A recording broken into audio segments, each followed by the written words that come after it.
नमस्कार, वेलकम।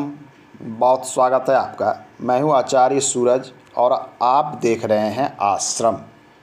बात करेंगे हम हथेली में बनने वाले कुछ महत्वपूर्ण चिन्ह, जिसमें से एक चिन्ह है एम। क्या हथेली में इंग्लिश अल्फ़ाबेट का लेटर एम लिखा हुआ होता है? यदि ये एम लिखा हुआ होता है तो ये आपके लिए कितना महत्वपूर्ण है? तरह तरह की बातें हैं, प्रश्न हैं, और लोग कहते हैं कि करोड़पति बन जाएगा व्यक्ति, अरबपति बन जाएगा। कितनी सच्चाई है आज हम जानने का प्रयास करेंगे। क्या ये एम सच में आपको करोड़पति बना सकता है? आइए।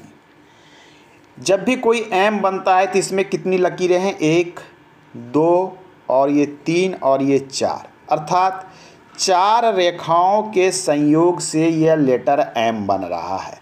तो कहीं भी आपके हथेली में 4 रेखाओं का एक युग्म होगा, एक संयोग होगा, तो ही ये लेटर बनेगा। बस है कि हम इसे किस प्रकार से ढूंढ पा रहे हैं ये देखते हैं। चलिए, पहला, दूसरा, तीसरा सभी रेखाएं दिख रही होगी, शायद आपको भी दिख रहा होगा। हमारी हथेली में ये है लाइफ लाइन, ये देखिए, ये क्या है? जीवन रेखा। पहला रेखा ये है। दूसरा रेखा ये क्या है? आपकी हृदय रेखा। अब लाइफ लाइन है अर्थात ये है, और ये है ऊपर वाली हृदय रेखा। यहाँ से चला एक रेखा, ये जिसे हम कहते हैं भाग्य रेखा, ये भाग्य रेखा। और यहाँ से ये जो इस प्रकार से रेखा चली, इसे कहते हैं मस्तिष्क रेखा। तो अब देखिए, इस हथेली में आपको दिख रहा होगा कि यहाँ इस हथेली में एम बन रहा है। ये बन रहा है ना, ये एम का चिन्ह। इसी चिन्ह को शास्त्र में लोग शास्त्र में तो एम का चिन्ह नहीं, इसी चिन्ह के विषय में लोग तरह तरह की बातें करते हैं कि हथेली में एम बन रहा है।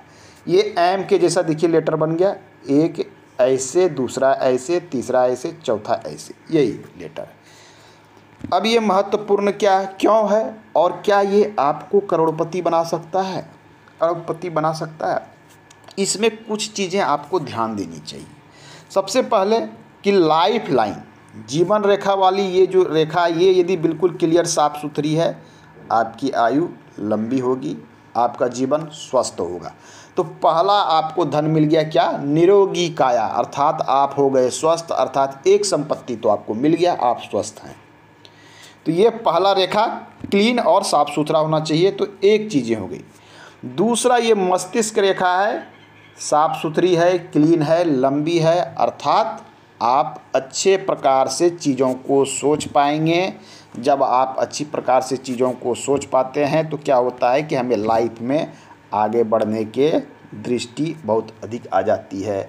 हम भविष्य देख पाते हैं, हम ये सोच पाते हैं कि किन चीज़ों में हमारा लाभ है, अच्छा बुरा सब समझ सकते हैं। वो हमारी मस्तिष्क रेखा करती है। ये दूसरा लाभ है, ये मिलता है कि एक अच्छे मस्तिष्क रेखा। तीसरा क्या है? भाग्य आपको कितना सपोर्ट कर रहा है। कर्म तो आप कर रहे हैं, सभी व्यक्ति वर्क करते हैं जीवन में कुछ ना कुछ, परंतु कुछ लोगों का क्या होता है कि भाग्य सपोर्ट करता है। और सेम व्यक्ति, एक ही घर का 4 पर्सन है, एक व्यक्ति को भाग्य सपोर्ट करता है, वो अरबपति बन जाता है, 3 व्यक्ति साधारण रह जाते हैं। उसका कारण है भाग्य। तो अब क्या है कि इसमें एक रेखा है राहु की भाग्य रेखा। राहु की भाग्य रेखा मैं इसलिए कह रहा हूँ कि मिडिल क्षेत्र से जो भी निकलता है वो राहु का भाग्य रेखा कहलाता है। और राहु का भाग्य रेखा व्यक्ति को अचानक से धनवान बनाता है।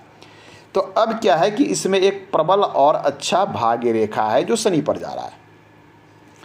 अब इतना तो हो गया, भाग्य भी आ गया, अच्छी मानसिक शक्ति भी आ गई, लंबी आयु और स्वस्थ आयु भी आ गई, 3 धन मिल गया। चौथा, हृदय से आप बहुत अच्छे होंगे, विशाल हृदय के होंगे, सोच अच्छी होगी, ये आपकी एक अच्छी हृदय रेखा बताती है। तो यही 4 रेखाओं का संयोग जो एम बनता है, इसी के विषय में लोग तरह तरह की बातें करते हैं कि ये एम बहुत अच्छा होता है। ये अच्छा तब होता है जब ये सभी रेखाओं की क्वालिटी अच्छी हो, सुदृढ़ हो, साफ सुथरी हो, क्लीन हो, स्पष्ट हो, तो इसके 100% आपको लाभ मिलेंगे। केवल एम बनने से कोई करोड़पति नहीं हो सकता। रेखाओं का प्रभाव किस प्रकार का है, बनावट किस प्रकार का है, ये महत्वपूर्ण होता है। तो आज के अंक में इतना ही, मिलते हैं अगले अंक में। धन्यवाद। अब देखिए, इस रेखा में हथेली में पता चल रहा होगा कि यहाँ एम बन रहा है। वास्तविकता में यहाँ पर एम बन रहा है, ये देखिए, ये एम बन रहा है, ये। धन्यवाद।